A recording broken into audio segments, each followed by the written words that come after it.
Selamat pagi, siang, dan malam Kak Albi. Hari ini saya akan menjelaskan tentang bahasa Indonesia, yaitu mempresentasikan T1 sampai T3.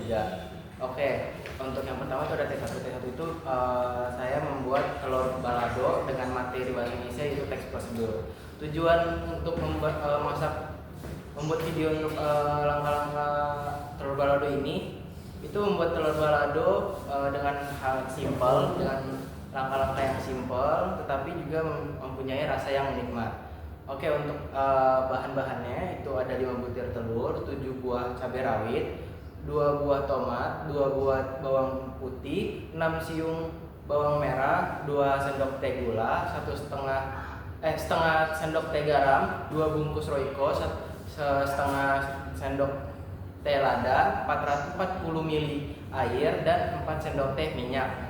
Nah, lalu itu yang saya bacakan adalah membuat bahan-bahan untuk membuat telur balado. Nah, untuk minumannya saya membuat lemon tea. Nah, untuk lemon tea ini bahan-bahannya ada teh celup 1, gula 4 sendok teh, lalu ada 1 buah lemon, dan air 300 ml. Nah, alat-alat yang kita pakai ini ada wajan, sutil, blender, pisau, talenan piring, gelas, perasan lemon, terus boleh gelas plastik dan gelas kaca juga. Nah, lalu sendok dan cutter.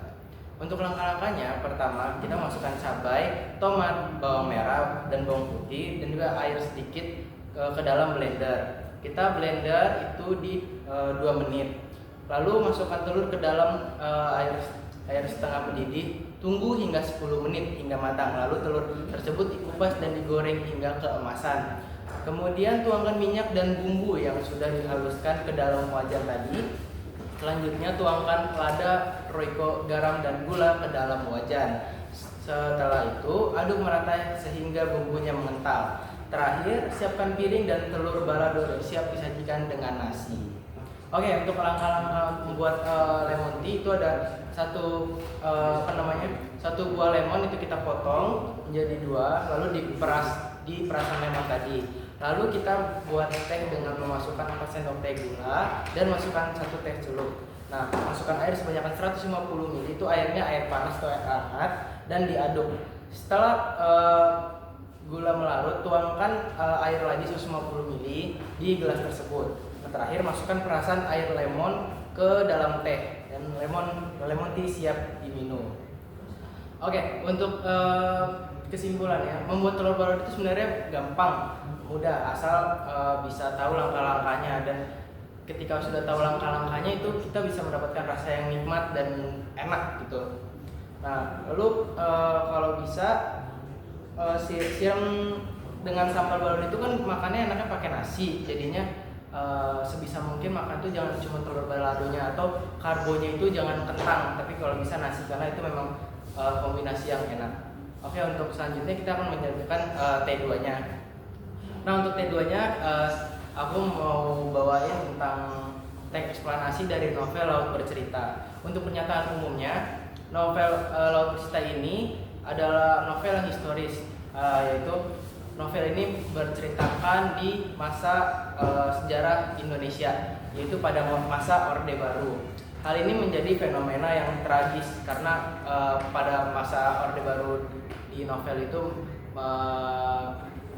mengangkat adegan-adegan yang cukup menyiksa hati untuk para pembacanya.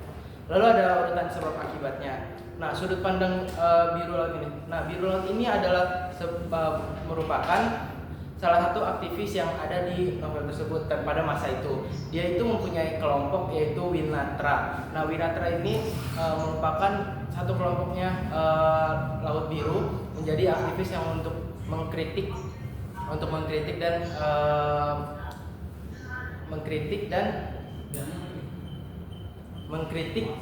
dan menyindir para rezim otoriter Orde Baru. Nah, kenapa mereka melakukan itu? Karena mereka sendiri kesal karena para rezim Orde Baru ini melakukan korup dan represif. Salah satunya itu ya karena itu kenapa mereka bisa melakukan kritik pedas seperti itu. Lalu yang kedua, nah ini ada penargetan beserta penculikan. Laut Biru dan kelompoknya itu diculik dan disiksa oleh pemerintah rezim otoriter Orde Baru, karena pemerintah sendiri sudah mulai siaga waspada kepada laut dan kelompoknya, karena sudah mulai mengganggu stabilitas di dalam permainan pemerintahan itu. Jadi mereka pada novel tersebut diculik dan juga disiksa. Nah, untuk bagian berikutnya itu adalah penghilangan para aktivis. Jadi setelah disiksa dan membuat penderitaan, mereka tidak mendapatkan jawaban yang mereka inginkan, yaitu pemerintahnya. Jadi Laut Biru dan kelompoknya dan para aktivis-aktivis yang lain itu mendapatkan siksaan hingga akhirnya meninggal dunia. Nah, mereka tuh meninggal dan juga dibuang ke laut. Nah, kenapa dibuang ke laut? Itu karena agar karena biar aktivis-aktivis lain tidak membuka mulut di depan media, dan pada saat itu juga agar kejahatan negara itu tidak diperlihatkan ke media sosial atau kepada publik pada saat itu. Lalu di sini ada kelanjutan. Pada saat Biru Laut sudah meninggal pada novel tersebut, dilanjutkan oleh adiknya, yaitu si Asmara Jati. Nah, untuk Asmara Jati sendiri itu mereka mengangkatnya itu pada poin di sini itu sudah tentang Asmara Jati, yaitu adiknya Laut Biru. Nah, di sini ada ketidakadilan terhadap korban. Pada saat jatuhnya masa Orde Baru itu pemerintah tidak ada pengakuan resmi untuk meminta maaf para aktivis-aktivis yang sudah dibuat meninggal dan juga aktivis-aktivis yang sudah dibuat penderita. Dan juga untuk poin berikutnya itu nyambung ke poin pertama, karena keluarga korban itu tidak mendapatkan keadilan. Jadi mereka pada situ membuat keluarga korban itu sangat trauma apa yang terjadi pada saat itu. Jadi apalagi terutama di Asmara Jati Adik Laut dan ibunya. Nah, dalam sini pun juga di dalam novelnya juga ada simbol, yaitu pada saat makan malam, makan siang ataupun makan sarapan pagi itu mereka selalu menyediakan satu piring kosong yang ada di meja agar itu sebagai pengingat bahwa mereka awalnya itu bersama Laut Biru untuk setiap kali makan. Jadi seperti itu. Nah, untuk poin keenamnya itu ada perjuangan untuk HAM.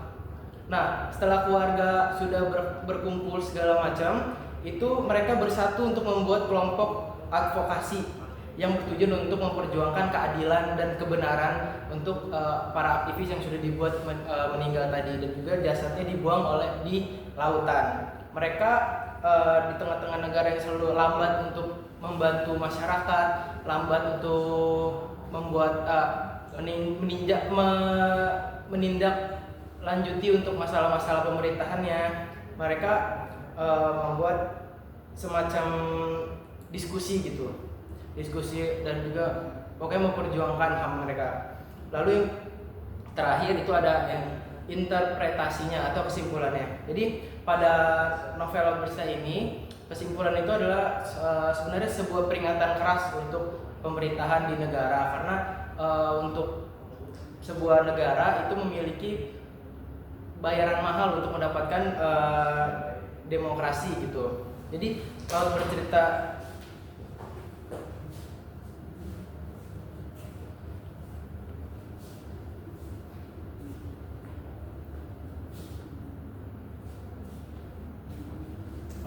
jadi novel Laut Bercerita ini dapat merangkai sejarah yang terpisah dengan cerita fiksinya, tetapi juga di novel ini mendapatkan sebuah 50-50% itu sebagai sejarah yang benar dan juga sejarah yang fiksi yang atau dibuat-buat.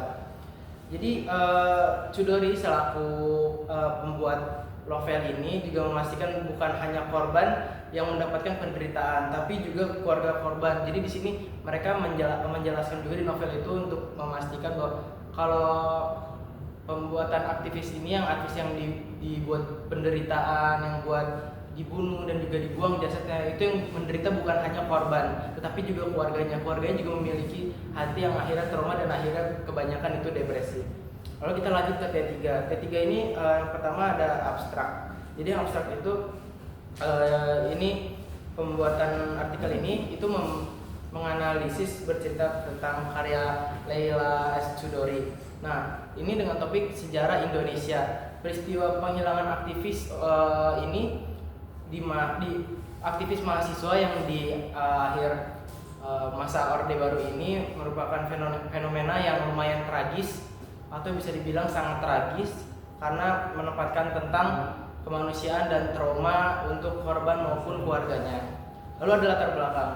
Latar belakang ini novel Laut Bercerita Leila Chudori. Karya Leila S. Chudori mengangkat topik sejarah Indonesia pada tahun 1991. Pada masa itu tokoh utamanya itu adalah Laut Biru dan juga kelompoknya yaitu Winatra. Nah, berada di keadaan genting yang pada saat itu negara di mana para pejabatnya yang suka korup dan represif itu mendapatkan kritikan juga. Nah, lalu penelitian pada novel ini menggunakan metode analisis dengan tema dan simbolisme. Nah, yang berfokus pada makna dan inti. Artikel ini akan menganalisis juga tentang politik dan sejarah. Nah, sebagai usaha agar memahami keadaan dan mencari keadilan dengan menggunakan teori sosiologi sastra by Rene Wellek dan Austin Western sebagai landasan teorinya. Lalu ada landasan teori. Teori yang digunakan dalam menganalisis novel ini adalah sosiologi sastra, yaitu kenapa aku memilih sosiologi sastra itu karena novel Laut Bercerita ini bertujuan untuk memahami keadaan yang dialami oleh Laut Birunya yang dia jalani, memberikan pendapat terhadap negara yang dia sekarang duduki. Nah, analisis ini menggunakan teori sosiologi sastra yang dibahas oleh Rene Wellek dan Austin Wene dalam teori of literatur atau teori kesusastraan pada tahun 1989. Nah, pada tahun itu mereka menjelaskan bahwa ada 3 definisi sosiologi sastra, yaitu sosiologi sastra yang membahas status sosiologi, ideologi sosial, dan lain-lain yang menyangkut pengarang sebagai penghasil sastra. Lalu yang kedua itu ada sosiologi sastra yang membahas karya sastra itu sendiri. Lalu ada sosiologi sastra membahas membaca dan mempengaruhi sosial karya sastra. Oke, lalu ada pembahasan. Pembahasan itu novel Laut ini menceritakan para aktivis yang berjuang melawan rezim Orde Baru pada saat itu. Nah, tokoh utama yang bernama Biru Laut ini bersama adiknya yaitu Asmara Jati. Di novel ini terbagi menjadi 2 sudut pandang, yaitu sudut pandang Biru Laut dan juga adiknya Asmara Jati. Jadi pada novel ini sudut pandang yang pertama itu pada saat masa Orde Barunya yang genting-gentingnya di masa fenomenanya Biru Laut, di mana dia disiksa, diculik, disergap untuk disiksa dan untuk mendapatkan informasi. Lalu sudut pandang yang kedua yaitu adalah Asmara Jati, yaitu adiknya. Untuk Asmara Jati ini dia membahas topik lebih seperti balas dendam dan memperjuangkan HAM karena kakaknya sendiri telah dibunuh secara tidak adil, dan juga pada saat masa Orde Barunya selesai juga itu tidak ada keadilan untuk keluarga korban dan maupun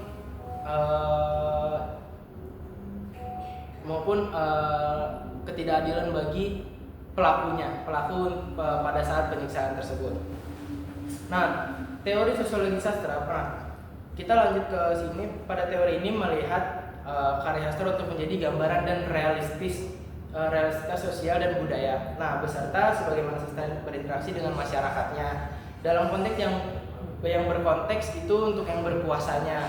Jadi secara nggak langsung itu memahami kita sebagai petinggi harus memahami masyarakatnya. Salah satu tokoh yang membuat pengembangan konsep model budaya dan susunan kekuasaan ini itu adalah Pierre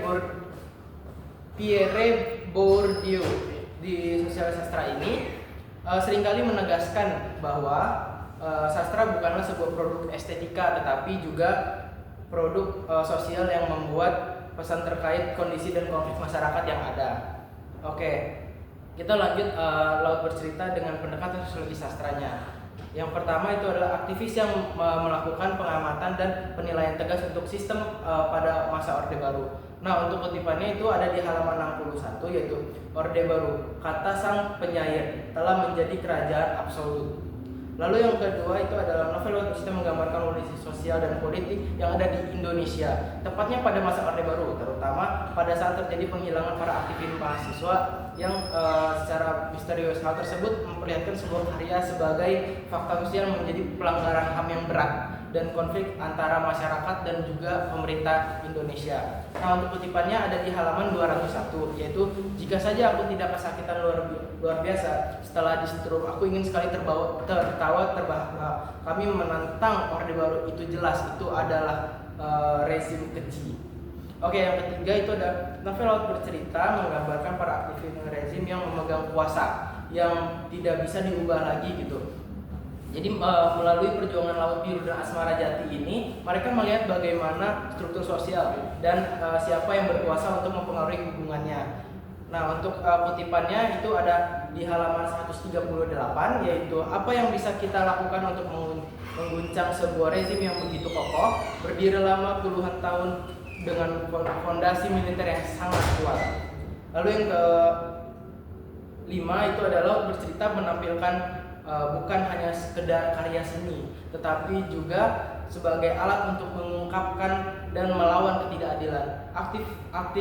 Aktivisme dan perjuangan tokoh-tokoh dalam novel ini juga mempresentasikan fungsi sosial sastra untuk membangun kesadaran politik dan sosialnya. Nah, kutipan itu aku ambil dari halaman 101, yaitu setelah membaca beberapa buku ke kiri yang kami anggap penting, diskusi kami berlangsung sampai pagi. Kami melihat betapa kekuasaan itu selalu menghisap rakyat dan meminggirkan kebenaran atau keadilan tersebut.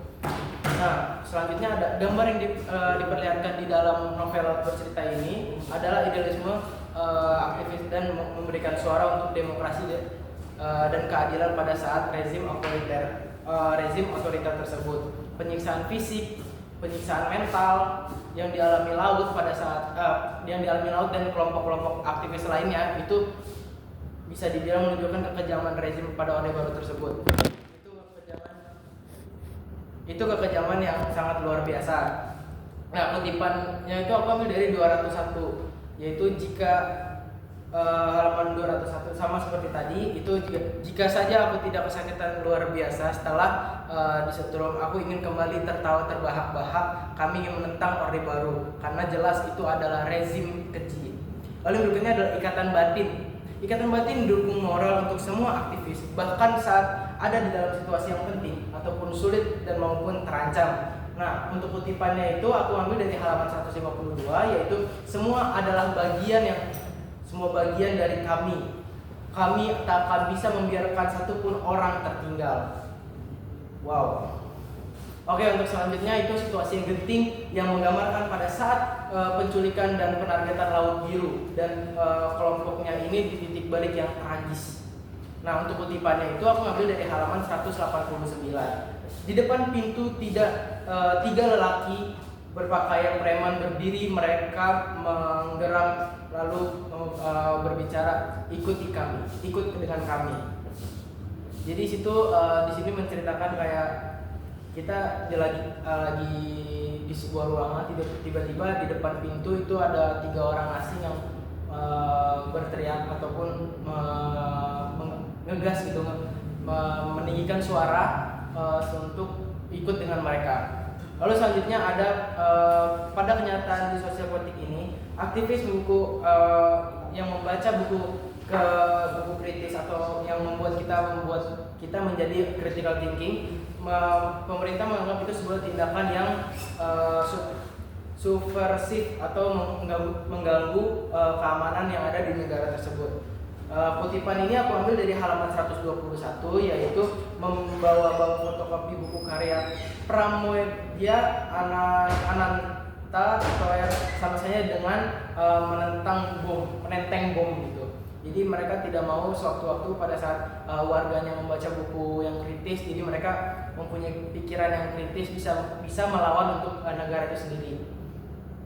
Lalu kita udah nyampe di penghujung, yaitu kesimpulan. Novel bercerita karya Leila S. Chudori ini merupakan bisa dikatakan menjadi arsip perlawanan pada masa Orde Baru tersebut, yang secara tidak langsung itu menyadarkan kita bahwa kehidupan politik yang ada di Indonesia pada masa Orde Baru ini itu tidaklah mudah, dan juga kita selalu menjadi was-was, kadang itu selalu was-was. Para rezim Orde Baru juga memegang sumber daya negara yang saat bertarung para aktivis. Jadi sumber daya yang mereka pegang itu ada ekonomi, sumber daya alam, dan persenjataan. Nah, untuk menunjukkan teks kritis, novel ini menegaskan penempatan sastra sebagai agen dalam perubahan sosialnya. Nah, secara menyeluruh, novel Laut Bersih ini berhasil membuat para pembacanya itu paham dengan fungsi sosial sastra. Salah satunya mengungkap ketidakadilan dan berhasil mendapat dokumentasi pada saat masa Orde Baru kemarin.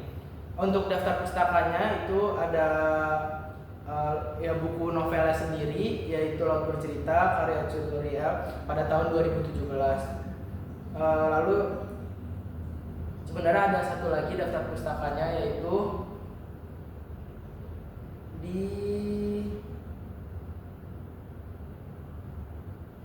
ada di artikelnya Rene Webb dan Austin Warren dalam Theory of the Literature atau teori kesusastraan dalam tahun 1989. Sekian Kak Albi, mohon maaf jika ada kesalahan kata atau kata yang terbata-bata. Saya Archie, terima kasih.